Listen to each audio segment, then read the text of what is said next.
welcome back to Let's Talk. I'm your host, Denise Rolock Barnes, publisher of the Washington Informer, and as you say, host of Let's Talk. We're here in my office, so pardon the mess, but this is what we do, and I'm getting ready. You see my little vote sign up there. Hey, we got an election coming up. We're going to talk a little bit about that. We're going to talk a little bit about what's been going on in the DMV. We got a great show for you this evening. So I'm hoping that you will stick with us. We were bringing on our team of talented storytellers, reporters, as we roll out some of the stories and the trending issues that are making a difference in our community and beyond. Joining me today are our star reporter, Stacy Brown. Hope he's with us, who will take us through some of the national issues, particularly those impacting the DC area and Washington, DC, and specifically. Richard Elliott, who will be talking about Prince George's County schools, Prince George's County, the county races. The area is heating up, folks. We just went through a really interesting races in northern or in the state of Virginia, but particularly in Northern Virginia. So now get ready. Maryland, DC, it's heating up. So he's going to let us know about some of the legislation that's been introduced in Prince George's County.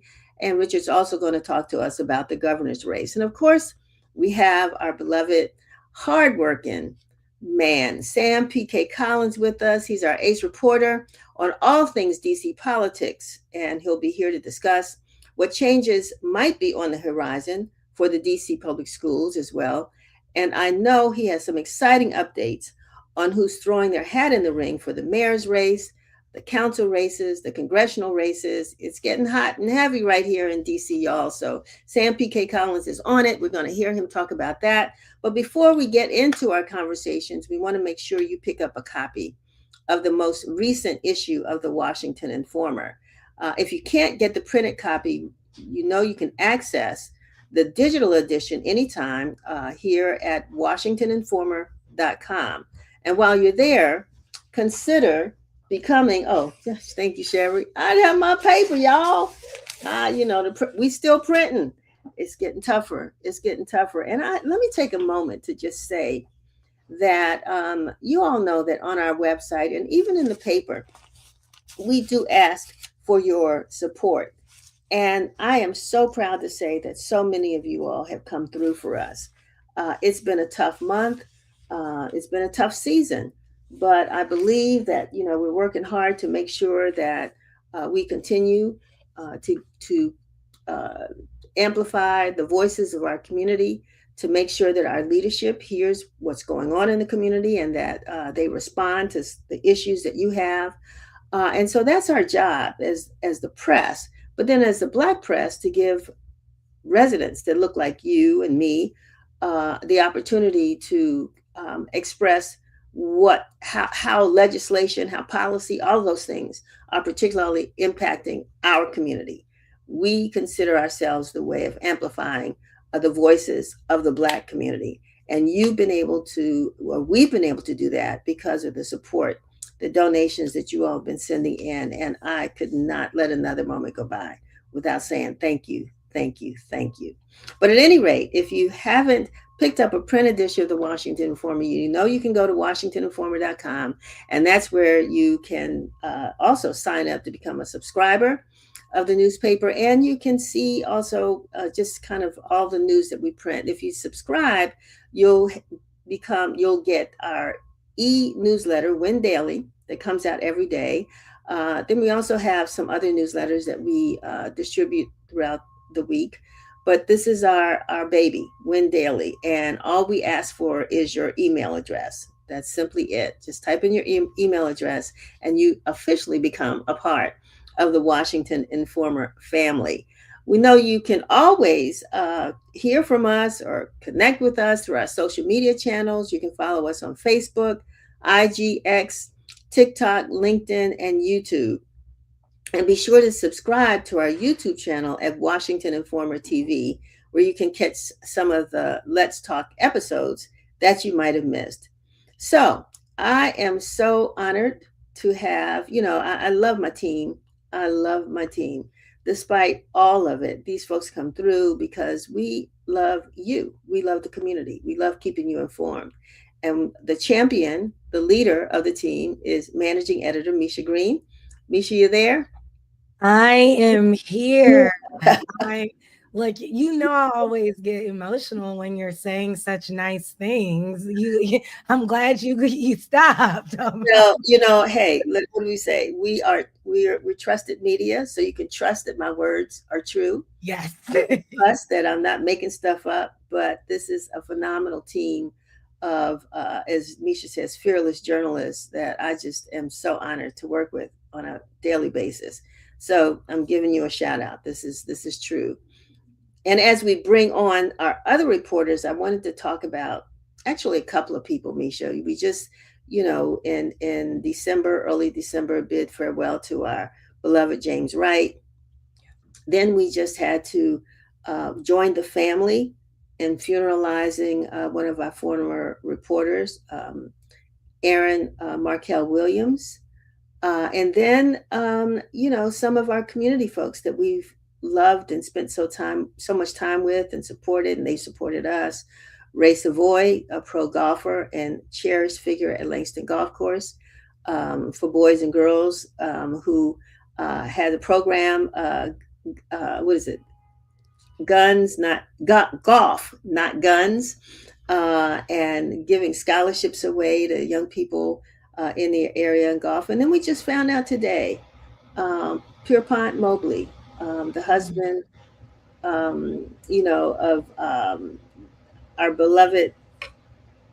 Why am I getting brain freeze? No. Thank you, Jeanette Mobley.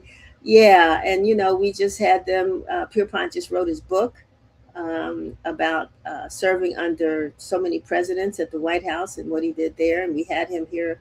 We did an interview with him. So, it's a sad moment to see so many of our beloved members of the community. And there are others that we can mention that I haven't, but those were closest to us. Yeah, it's been a tough time. And when there's so much loss around you, which it has, been for us in many ways, when, people have sent condolences and then they go, gosh, you all have had a tough couple months. And we're like, don't remind me. But I think the bigger thing there is that it's reminded us of our purpose in many ways, why we wake up and do what we do every day. Um, and one uh, heartbreaking but also beautiful wake up call has been that how dedicated those people were to their craft. Exactly. And so it's almost inspirational for us to continue to do the work. And so all of those people, from Mr. Mobley to James Wright and Mr. Savoy and Markel, we miss them all. But we're going to keep on doing the work. And we didn't shout this out fully yet, but congratulations to the MLK Holiday DC Committee on a wonderful, wonderful celebration of the life and legacy of the Reverend Dr. Martin Luther King Jr. But I was so fired up because you all reminded us that we can remember this great man's life, but in order to do it, we have to stay in the fight, and that the fight is still. And so, congratulations. It was really, really awesome. And of course, it's on the front of the Washington Informer this week, as well as we have a really expansive special edition on the MLK Holiday DC. And excuse my phone in the background, everyone. People want to reach us. They want to figure out what's going on. Yeah, I'm so glad you brought that up too, Misha, because I just got a text message a few minutes ago, and from one of the committee members who says, God always smiles on our parade because it's in the winter, but Yes. winter seems to either come a day or two before, or as we are expecting this weekend, uh, Right. a week after. It raises its head and it brings down the wintry mixes. But we have been able to escape that to the fullest effect. And we had The committee is proud to say that there were over 3,000 participants in the parade.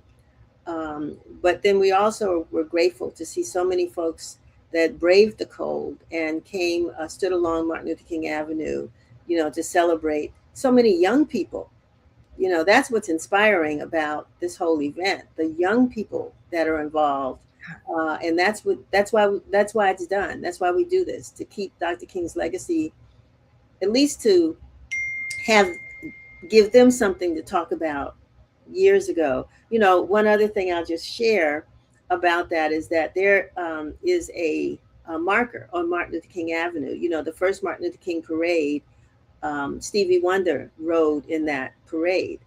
I did not realize until a week ago that the two young ladies that rode, of the two young ladies that rode with Stevie Wonder in his vehicle, was Wanda Lockridge.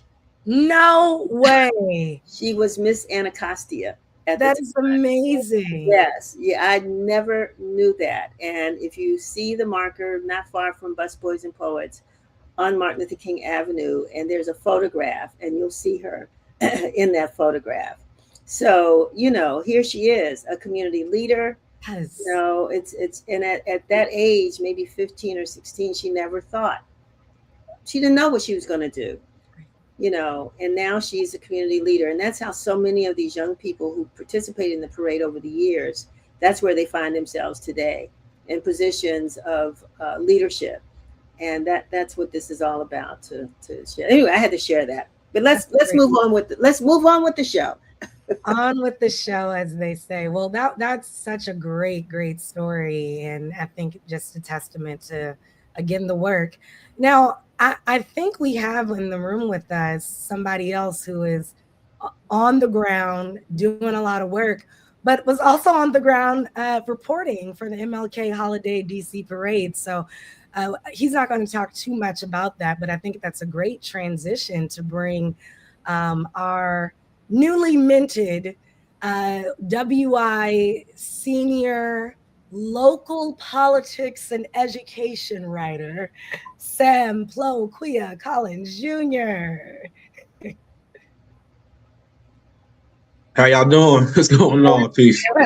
You weren't ready for that intro. Yeah. Oh, yeah. But I do think it's worth noting and celebrating. I mean, you've been such a great contributor and really leader amongst our staff for years, Sam. And so you all might have noticed a byline change. It really was only a byline change. He's been doing the work for quite some time, and I know you're here to talk to us about that. So thank you for being here. Now, how was MLK, just to wrap us up on that, for you experience? There was a lot of love in the air on Monday, and I mean that quite literally. Everybody was quite jovial, despite the cold air. It just seemed that people were very prepared to actualize the legacy of Dr. King, which is rooted in love. And we saw a lot of campaigners. As you know, 26 is a very pivotal election year. So from congressional races, the mayoral race, and the down ballot candidates, everybody was on the ground just shaking hands, kissing babies, and just making their voices known. And I myself, I really enjoyed the musical selections. Me being a bounce beat aficionado myself, just walking up and down MLK, listening to the sound. So it was quite the occasion. And Nene Taylor of Harriet's Wildest Dreams, she summed it up most poignantly, I would say, when she talked about the parade in the context of community, seeing as it was something that she and her late brother, John Fitzgerald Cotton, it was something that they shared as youngsters. And this occasion was also something that for her reminded us about how Black issues are everybody's issues. So long before ICE was locking up everybody here and there, you had the slave patrols, which some people or a lot of people likened to the modern day policing apparatus. So, there was quite a lot to talk about on that day on both sides of the coin. And despite the cold, like everybody was quite happy. A lot of hugs, a lot of catching up, just a lot ahead for what's to come this year. Sam, I wanted to. I mean, this is also another thought, but the mayor always comes with her team. This is going to be the last parade that she'll be participating in as mayor of the District of Columbia. Um, and but when she came to the microphone, she reminded people of her work in Ward 8. I think you all know we've had conversations with her, and we told her no matter how much she does, folks will not always be satisfied.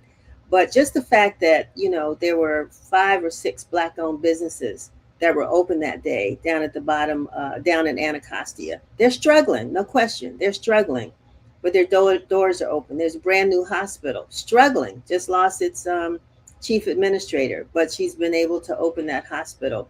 Did anybody talk about kind of what she considered are major investments east of the river? Definitely. They do recognize that a lot of money has been poured into Ward 8.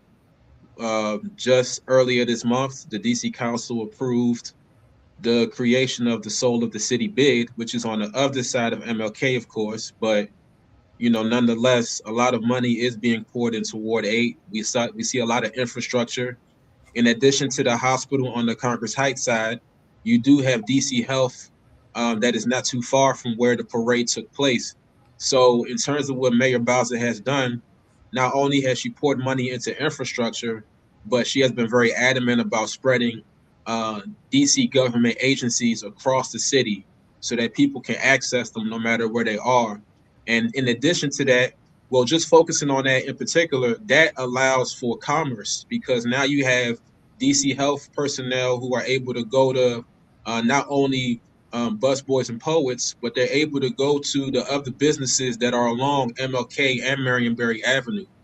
And in regards to the complaints that people are having, um, there are well founded, but at the very same time, we have to add context. So when you do have infrastructure, you still have to pay attention to um, the issues that are below the hood, so to speak. So in regards to the hospital and the low staffing numbers, that leads to that is in part the reason for the resignation of the CEO.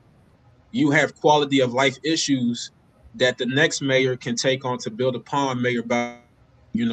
That's not to say she hasn't done a wonderful job for Ward 8 because Reverend Motley, Anthony Motley, has acknowledged that just as much. If you read an article I wrote not long after she had announced her not running for re-election, Anthony Motley, the Reverend Anthony Motley, he acknowledged that a lot of money has gone into Ward 8. Just the other day, they unveiled DGS and DCPS. They unveiled the addition to Lecky Elementary. So now Lecky Education Campus now has space for teachers to collaborate.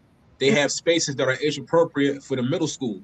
And they also have an addition that'll go into Fort Greble. So for those of us who are on that side, you have a lot to look forward to over the next couple of fiscal years. This is a conversation for another time, but when you talk about the growth of these educational campuses, I was just having a conversation with someone recently that personally, when I moved on my when I moved on my block, there were 15 children that lived in houses on our block. Mm. Today, there are 2. So that's the whole education story we're going to look at. Population numbers are down, births of babies are not as high as they used to be. What is that going to do for all of this growth, that people are resources that we're putting into education for the few, who will be occupying these schools? But let's move on. We're going to move on. We're not going to talk about that right now. We are going to talk about this election that's coming up, and we also talk a little bit about what's happening with the council. Yeah. Well, I could start anywhere. Well, I think just for what I'm interested in, again, just thinking about this week's paper, is that was a very fast and thank you turnaround on your Donnie Crawford reporting. Tell us about this, our new interim at-large council member, and then I know you want to get into the nitty-gritty of the race. No question. So it was a quick turnaround. And for those, I'm hoping that the J school students are listening. Yeah, But when you have a beat, a lot of these stories don't cook up overnight. They are a product of having rapport with people in the community as well as people within the Wilson building. So the Donnie Crawford selection or appointment, I had caught wind of a couple weeks before, and the deliberations were still going, on, of course. But by January 19th, as I had explained in my story, a cadre of Black women organizers and leaders had already written a letter in support of Donnie Crawford, pretty much noting her work at the DC Fiscal Policy Institute, as well as noting what she had been able to do as a committee member, or like as a committee, yeah, a committee, not member, as a committee staffer, rather, in the DC Council's Committee on Business and Economic Development. So by that time, so by New Year's Day, the list was 30 people who had reached out who wanted that appointment. By last week, it was about 42 to 47.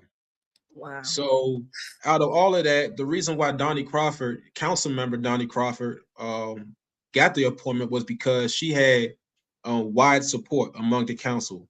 Among most of the council members, she was either in their top 5 or their top 3. That was, and they spoke about her congenial nature. They spoke about her command of the budget, and just the fact that she would be able to connect the numbers with the real lived experiences and impacts of those numbers. Oftentimes, what some council members not necessarily struggle to articulate on the days, but what often gets disconnected.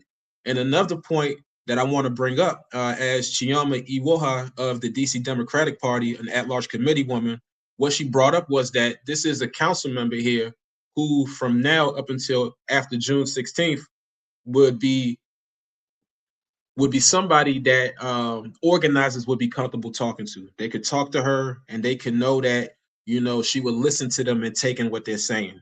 So now that Donnie Crawford is council member, she has hinted at a listening tour of sorts. If not a listening tour, then I guess some opportunity to speak to people across all 8 wards to make herself more known.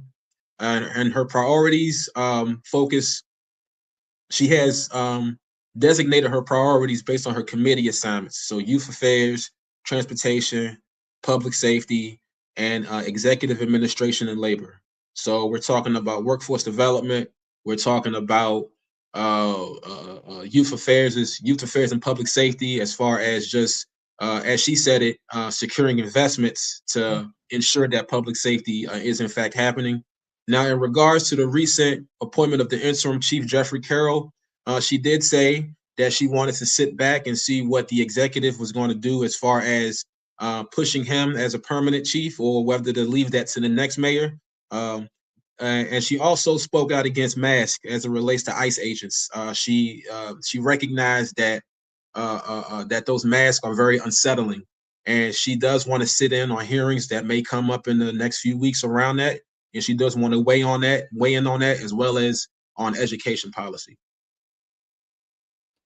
Oh my goodness. So, I thought about somebody who just happened to be a council staffer now really having to engage with all 8 wards as a leader. I know that you'll be keeping a pulse on that, but speaking of education policy and the interim chief and some of the other things going on, there's a lot of, and of course, the conversations about the Metropolitan Police Department's work or cooperation with federal agencies. The council is busy. What are some of the things we should be looking out for, just even over the next month or so? No question. So, DC Council member Brianna Doe, she compiled a report not too long ago that was inspired by a committee hearing she hosted last year. And that committee hearing was centered on whether MPD cooperation with ICE had incited DC human rights violations. Because her committee is not police oriented, but she looked at this whole situation through the vantage point of whether human rights were being violated. And in her report, she had pretty much suggested that Mayor Bowser rescind her mayoral order to sever that relationship or like that agreement, pretty much. So that's going to be something that's definitely going to be talked about over the next few weeks. We're also going to be looking at, in regards to what DRB talked about, this whole question of charter school proliferation. I spoke with leaders in the Ward 8 Education Council. There's concern that the two largest charter school networks in DC have a high concentration of schools in east of the river, which in their eyes limits choices about, quality of education. And in regards to the projected birth rates, there's also a question of, how can the public charter sector better leverage its resources to quell the opening of new schools and how they can better equalize that spread. Now we are going to be looking into budget season as well. The budget projections from the CFO's office, we did have a projected revenue increase. So there's a few $1 million that are being unlocked. Now it's just a question whether it's up to the executive or the legislative branch to try to figure out what to do with that. So right now we are going into agency oversight. We're going into budget oversight season.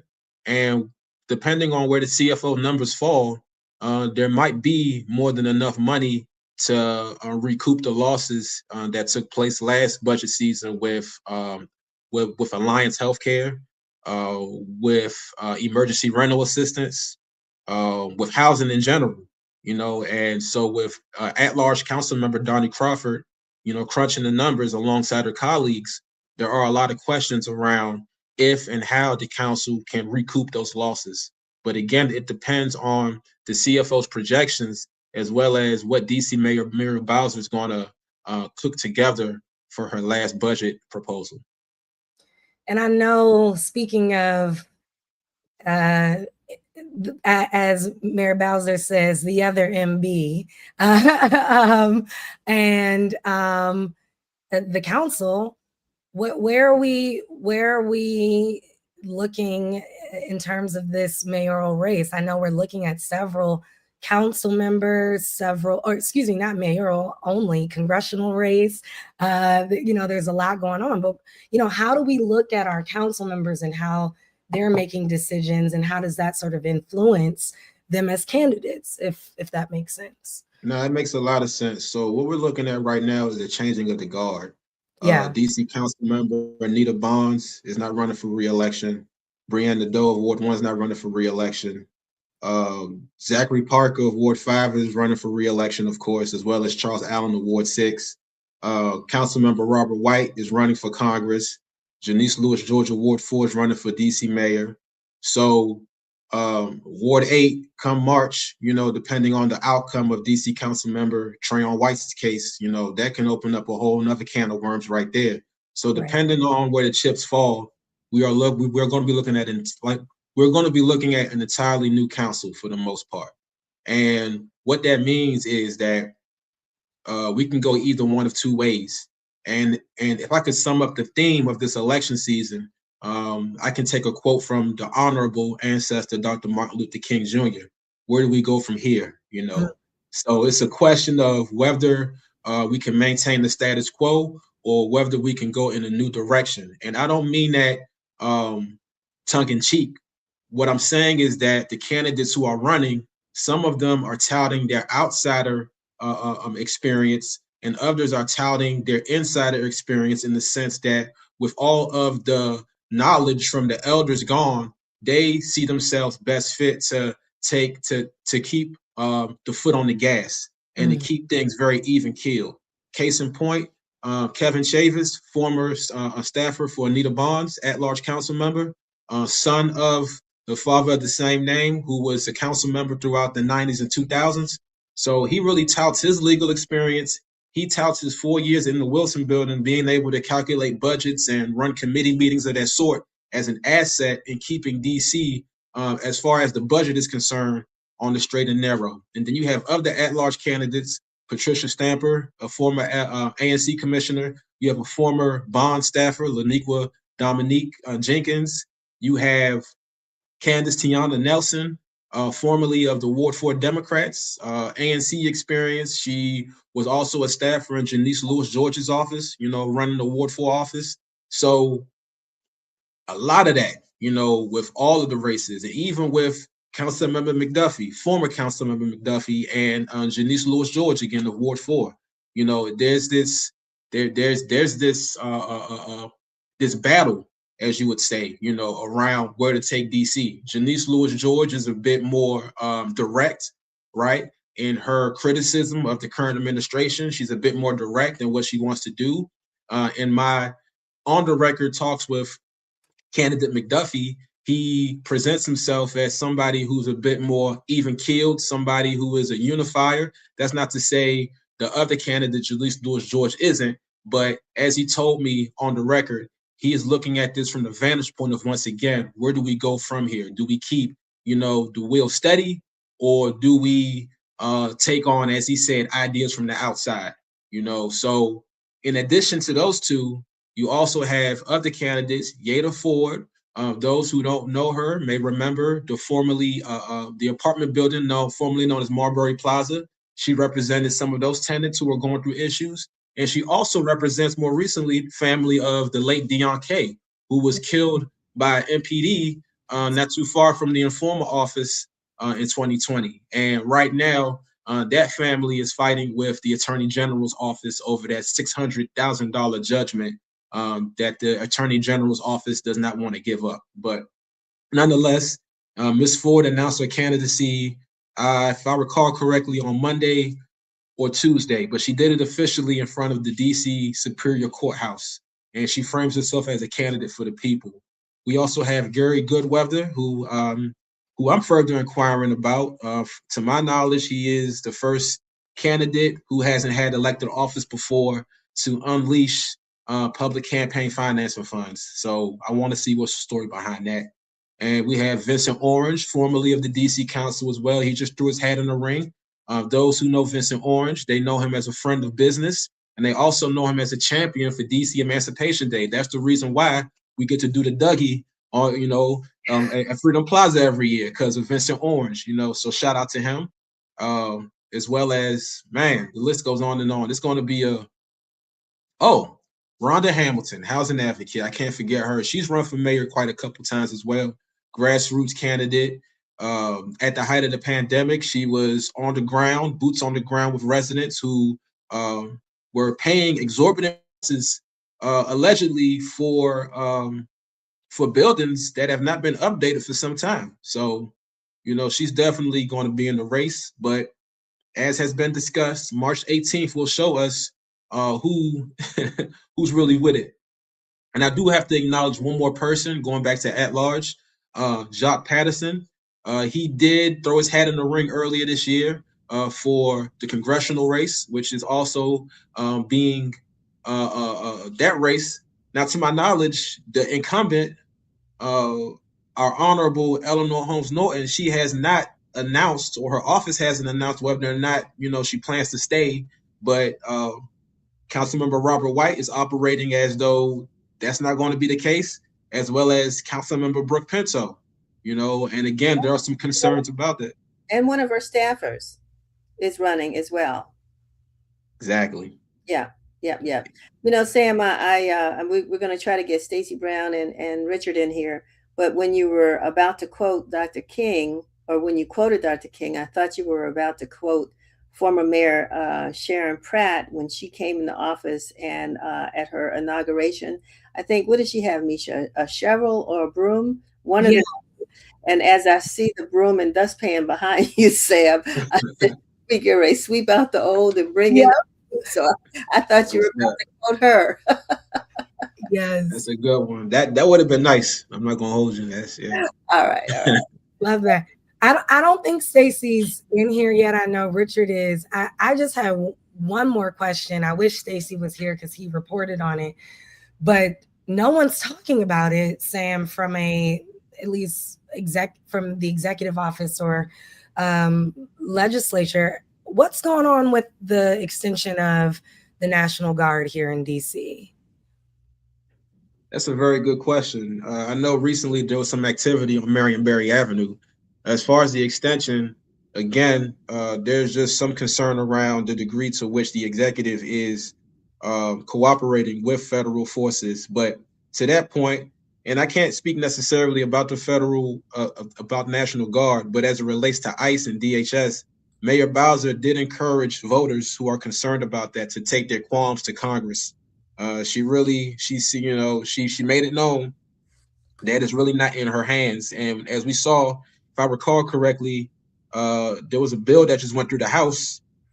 I think ICE got 10 billion out of that, so, but as far as the National Guard with that extension, there has been an effort over the last few months, people that have different takes on it. And as you'll see in my article coming up, there's an activist who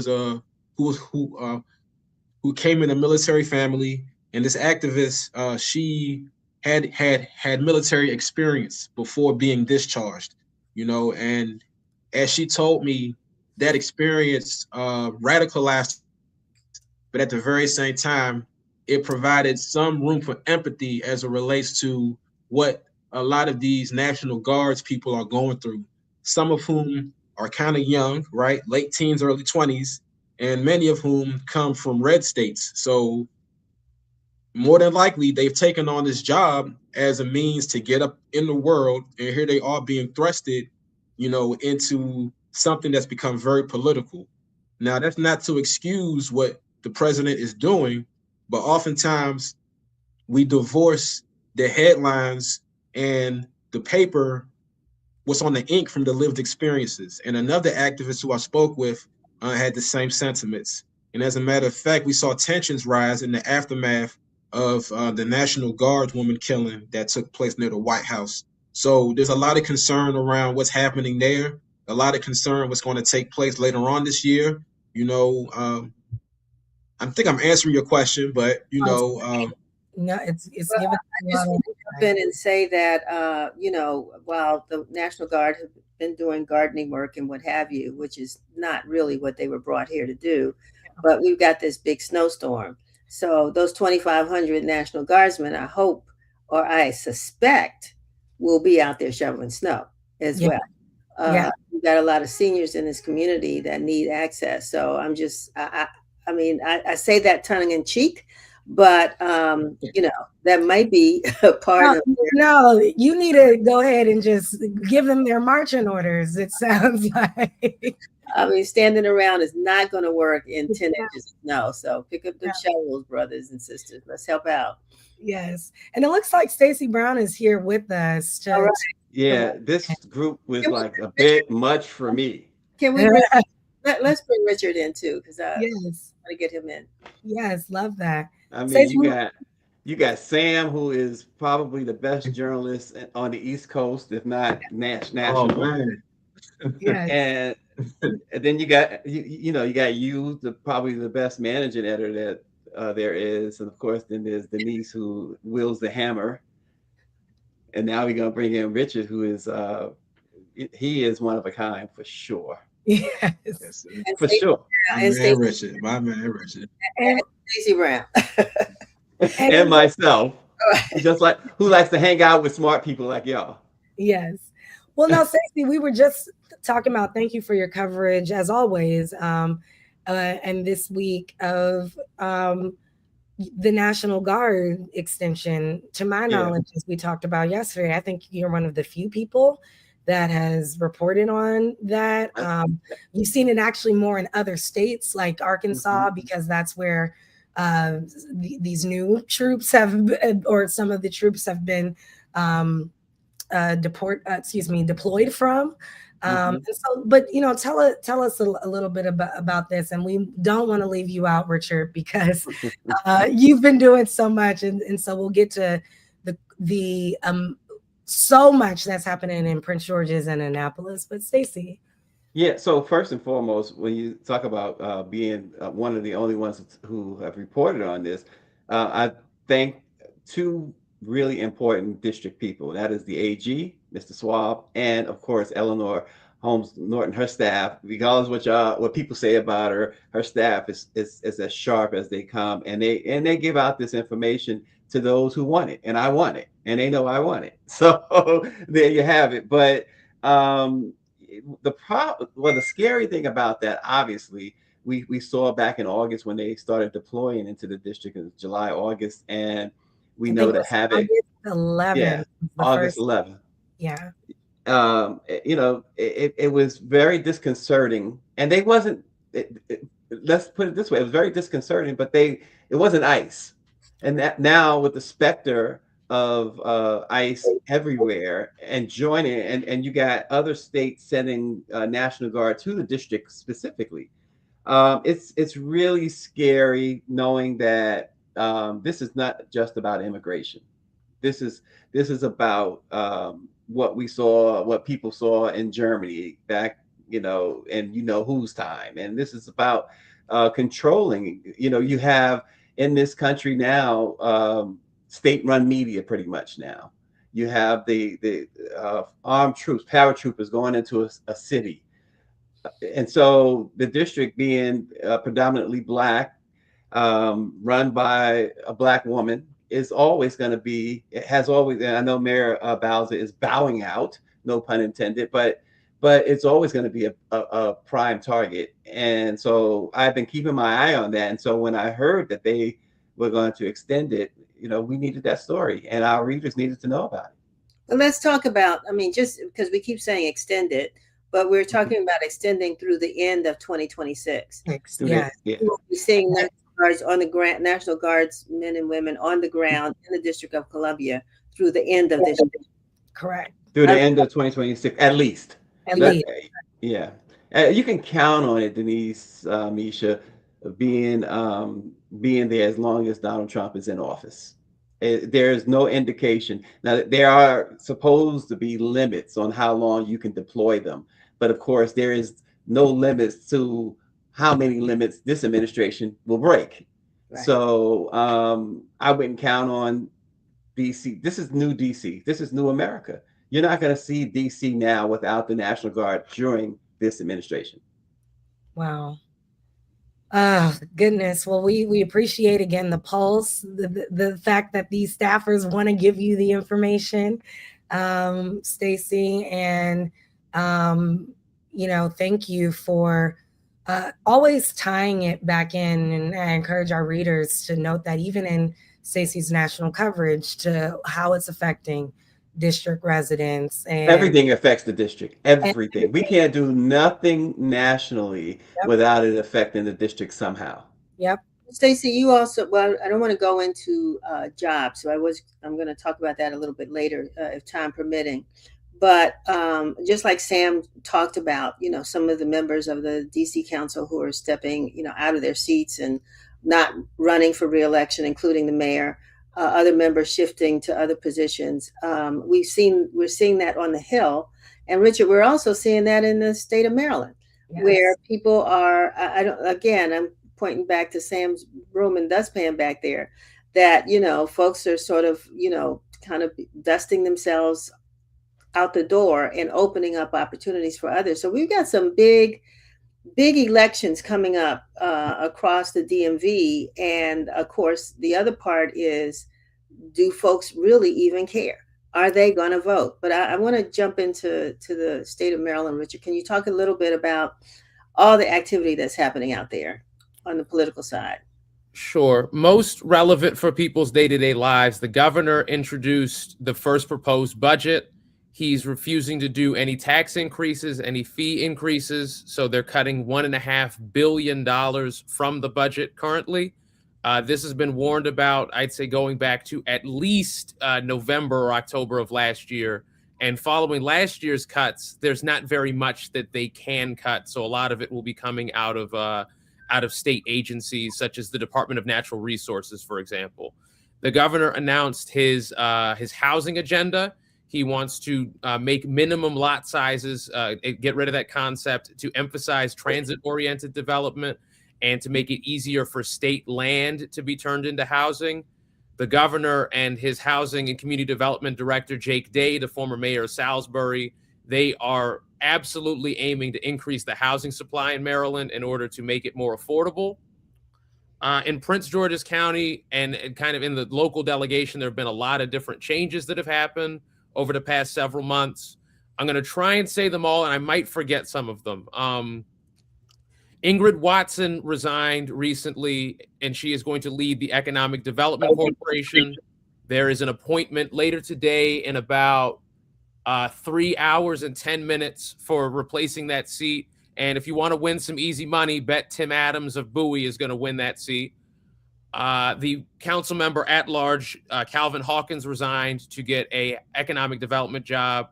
And Walla Bligay, who is now running for Congress, was appointed to that seat. Danielle Hunter, who was the director of county appointments for Aisha Brayboy's administration, was appointed to Bligay's former seat. There was the resignation of Delegate Jazz Lewis to go and lead the Department of Government Relations at his alma mater, the University of Maryland, College Park. There is an expected resignation of another council member, but that's, I'll just say, a rumor. And if Tim Adams is appointed to be the mayor of Bowie, there will be a special election for the mayor of Bowie, and then presumably another special election for the Bowie City Council. So to say musical chairs would imply the music ever stops, but there have been a lot of resignations, a lot of appointments, and a lot of moves, and they have helped to consolidate the Brave Boy administration and give her, like she said in her announcement address, a good working relationship with the Board of Education, with the county council, and with her county government administration. And Richard, in terms of Annapolis, because you were one of the first people, if not the first, to report on the new leader of the Maryland House. And so what can we expect from House Leader Pena Melnick, as well as what are some things to look out in Annapolis? I know you talked about the governors, but what should we be looking out for? Delegate Pena Melnick was the longtime chair of the health committee in Annapolis for a lot of the changes that our state did for COVID, for example, making sure that vaccines would be free, that testing would be free for a long period of time. She was responsible for that. She's also shepherded the Prescription Drug Affordability Board. She would be, I would say at the very least, a liberal, but I would say at least somewhat of a progressive within the Democratic Party, and has received widespread praise, not only from her Democratic colleagues, but also from a lot of Republican members of the General Assembly who trust that she will respect their voice. To that point, she created the Rural Caucus, which includes Democrats such as Cherie Sample Hughes and Matthew Schindler from from Hagerstown, but is majority Republican committee. She has been largely lauded across the aisle in media, etc. I have a wonderful opinion of her. And what are some of the things that she is doing? There is going to be a vote on the redistricting map that was proposed by the commission in coming days. And I expect that to go through her newly created Government, Labor, and Elections Committee without too much of a breeze. You know, one of the things that, one of the issues, Stacy, that you've written about that crosses boundaries, DC, Maryland, and Virginia, is this whole issue of employment. I mean, we've heard the stories about the 300,000 Black women who've lost their jobs in the federal government. We now are looking at a 7.6% unemployment rate among Black Americans. And as folks, I've heard people say, you know, again, we are the temperature. Black people are the temperature for the nation. Yeah. And so what happens to us ripples to impact other people. But with all these, you know, changes, these politicians, folks running for office, what have you, I mean, what are the issues that you think will get people actually to come out and vote besides an for some, you know, an anti-Trump vote? Well, first and foremost, if you're going to vote and you vote for the guy, then something's wrong with you. You got to be. But I would encourage people to look at the Joint Center for Political and Economic Studies State of the Dream 2026 report that details what you just said with the Black unemployment and unemployment across the board. The alarming stat, Denise, and I know you have always expressed concern, and you hire people who are very young. Um, the Black youth unemployment is 30%. So these are issues that I think people will be taken into account. Even, we know that you had folks like Chicago Flips Red, a Black organization, vote red. And even those folks, now they're in what folks are terming the FAFO mode now, or phase. And even those folks are now, I think, motivated to change things already. It's been a year, but it's been. Stacy, what? No, you don't want to know, Denise. This is a family program. Okay. Mess around and find out. How about that? Okay. But I think certainly the economy and jobs. There are so many higher educated folks, 4-year degrees, 6, 8-year degrees, PhDs are coming out and not getting the jobs that used to be there for them with that type of a degree. And of course, speaking of higher education, you know that the former administration was working hard to forgive student debt. This administration is doing the exact opposite. They are punishing those who have student debt. Right. And so these are the issues among the obvious, right? The ICE situation, seeing what's going on, militarizing our communities, the fact that the president and his family has made in 1 year off the presidency $1.6 billion in personal income. These are the issues that every time I talk to someone, it comes up. I don't know. I think we saw this before the last election, but I think our candidate, but the Democratic candidate lost focus and focused on a few things that folks just said, this is not our issue. Not that abortion is not an issue that impacts Black America, but I don't know if Black America thought it was as important as jobs, right? And so, it's going to be interesting to see how we kind of know where Pence is going to come from if he runs on the Republican side.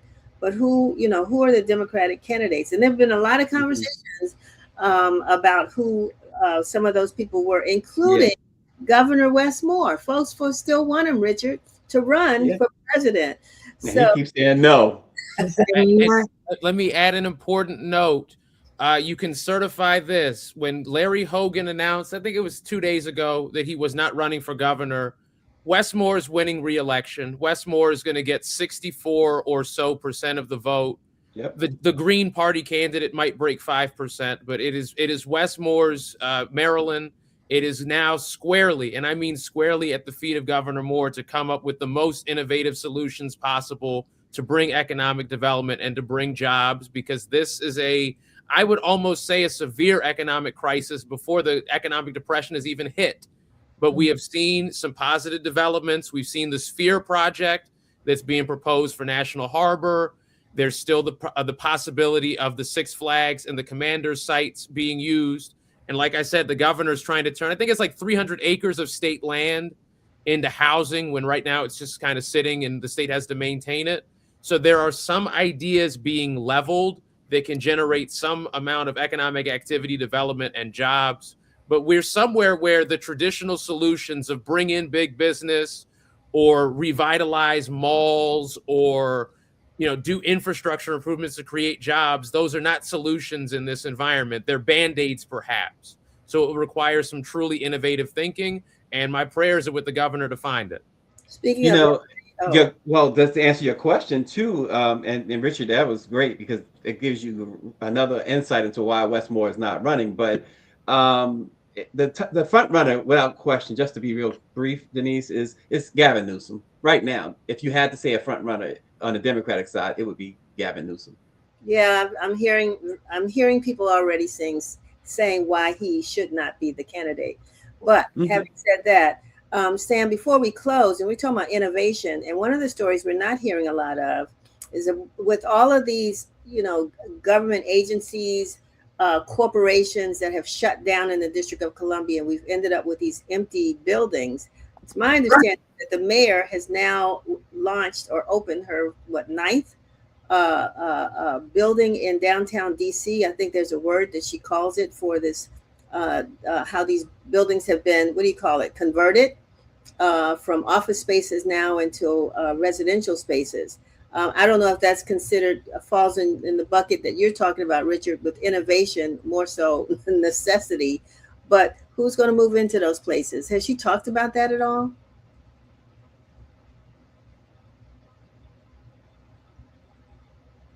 Sam, I don't know if he's distracted. He has talked about that. I'm here.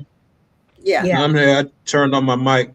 So there's there's been conversation around that for a couple of years now in terms of well, first of all, during the Gallery Place task force deliberations, there was conversation around those downtown conversions. That's what they're called, because of the fact that between remote work and between the federal government pretty much hemorrhaging jobs, that these buildings were going empty.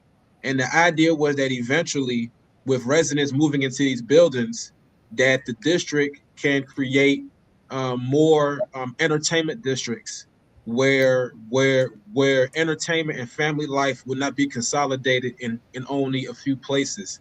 So in terms of the larger vision, what the executive and the legislature, to some degree, what they're looking at is creating hubs throughout the city where families can, within walking distance, go to the dry cleaner, where they can enjoy a show, where they can do several things.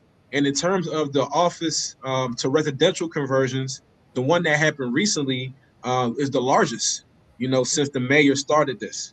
So what we're looking at right now is an effort pretty much to, I wouldn't say move away from dependence on the federal government, but it is sort of like a pivot to find other revenue sources and other ways of shaping the district. Because for the longest time, downtown has been a hub for people who have a relationship with the federal government. It hasn't really been something where locals, to some degree, were necessarily engaged with.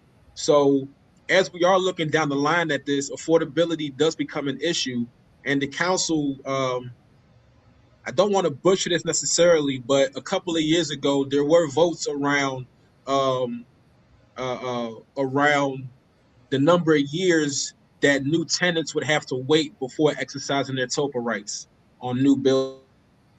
So if by any chance that tenants living in these new buildings wanted to exercise their TOPA rights, they would have to wait, at least a decade or so to do so. So the affordability issue is still around there, as is the case no matter where you live in the city. But Mayor Bowser, Deputy Mayor Nina Albert, they said that the higher the housing stock, the more you can abate housing unaffordability, if that makes sense. So that's what they've been tackling, pretty much, expanding the housing stock in DC. Now, whether it'll drive down prices, that's yet to be seen, but that's the philosophy. Sam, let me add in an important note for the future. For public housing, during the Clinton administration, they got rid of the rule that for every public housing unit torn down, that you've had to build another. So the rise in housing costs is not only because luxury housing is built, it's not only because wages are going up, but it's also because there is so much less publicly subsidized housing that people can live in relative to in the 1990s or 1980s. And I have not really heard much of a democratic agenda on either the state, local, the federal level, or the local level to reinforce the public housing that existed in the decades of yore.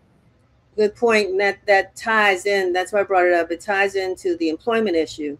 And it ties into the word that I've been hearing so much about over the last 3 months is affordability. That's what everybody seems to be concerned about. Affordable housing, affordable education, affordable food, affordable healthcare. Affordability seems to be the big item this year. And with this new Geneva hotel residence that's open, Sam, is 532 units that I read, and 60 of them, Richard, are supposed to be affordable, whatever that means. I think we're done unless somebody wants to jump in with something else. I'm excited about doing this on a monthly basis. I hope that our viewers will send us at news@washingtoninformer.com any issues that you would love for our team to really dig deeper in, so that we can discuss this on shows coming up monthly throughout the year. But again, send those comments, those questions, anything you have, even about the politicians, send it to news@washingtoninformer.com. Misha? I'm just so thankful for you all being with us today. It has been a great conversation. And again, when we've had so much loss in here recently, just seeing you all's faces makes me so happy. I encourage folks not only to subscribe, make sure you are tapped into all the newsletters, but you all know what I say, sharing is caring. So share this stream, share what you're reading, share the paper after you're done, pass it on to a friend or tell somebody to go get it near the closest store to them. And most importantly, be safe this weekend. We know a big snowstorm is coming our way. At least that's what they forecasted. I saw a meme that said in DC, sometimes the weather forecast should just be, it might snow.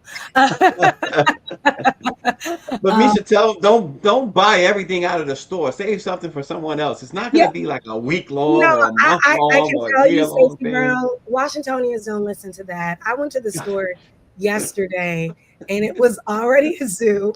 I tried to get blueberries and they were gone. I'm like, they're gone. Y'all eating all the fruit for this snowstorm? The apocalypse. Look, we'll take it. Healthy choices.